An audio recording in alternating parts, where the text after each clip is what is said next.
মা না থাকা সংসারের মেয়েরা কিন্তু খুব সহজে বড় হয়ে যায়, খুব তাড়াতাড়ি বয়সের আগে প্রত্যেকটা দায়িত্ব বুঝে নিতে জানে। এটা প্রকৃতির নিয়ম। প্রকৃতি কিন্তু নিজ হাতে তাদেরকে সকলটা বুঝিয়ে দেয়, এবং তাদের জ্ঞান কিন্তু মা থাকা সংসার থেকে না থাকা সংসারের মেয়েদের একটু বেশি থাকে। যেমনটা আমি ক্লাস 7 থেকে কিন্তু রান্নার কাজ সবই পারি। ক্লাস 7 থেকে রান্না হতে শুরু করে ঘর সামলানোর সকল দায়িত্ব নিজের কাঁধে নিয়ে নিই। হ্যাঁ, রান্নাবান্না করা শেষ করেই কিন্তু আমি স্কুল, কলেজ, চাকরি জীবন পার করলাম। আর এখন চাকরি থেকে কিছুটা সময় বিরতিতে আছি। এর মাঝে কিন্তু আমি, আমার বাবা, দুইজন মিলে ছোট্ট একটা সংসার। এই সংসারে কিন্তু অনেক কাজ। সংসার যতই ছোট হোক না কেন, কাজ কিন্তু কখনোই কম থাকে না। হ্যাঁ, আমার ক্লাস 7 এর আগ অব্দি আমার বাবা হোটেল থেকে খাবার কিনে আনতো। ছোট থেকে আমরা হোটেলের খাবার খেতে, খেতে খুব বিরক্ত হয়ে গিয়েছিলাম।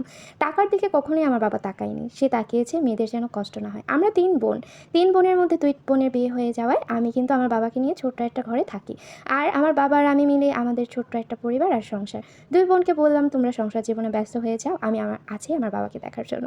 হ্যাঁ, কখনো শ্বশুরবাড়িতে পাড়া দেওয়া হবে না, এই চিন্তা মাথায়ও আনা যাবে না। তাহলে আমার বাবাটার কী হবে বলো তো? হ্যাঁ, আজকে কিন্তু আমি যাওয়ার আগে আমার বাবার জন্য সকল কাজকর্ম করে রেখে যাচ্ছি।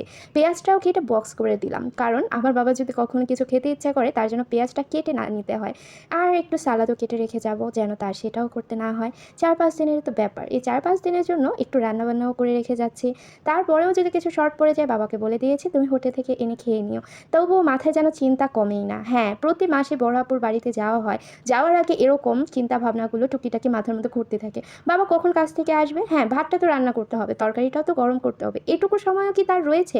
রাত 11টা বাজে কাজ থেকে ফিরে, দুপুর 3টা বাজে বাসায় লাঞ্চ করতে আসে। আমার কি বেড়াতে যাওয়াটা ঠিক হবে? বাবা আমাকে বলে, সকল কিছু আমি সামলে নেব। তুই নিশ্চিন্তে গিয়ে তোর বোনের বাড়িতে বেরিয়ে আয় তো। একা, একা ঘরে তোর কতক্ষণই বা ভালো লাগে? এই বাবা মেয়ের কথাবার্তা ছিল এরকমটাই।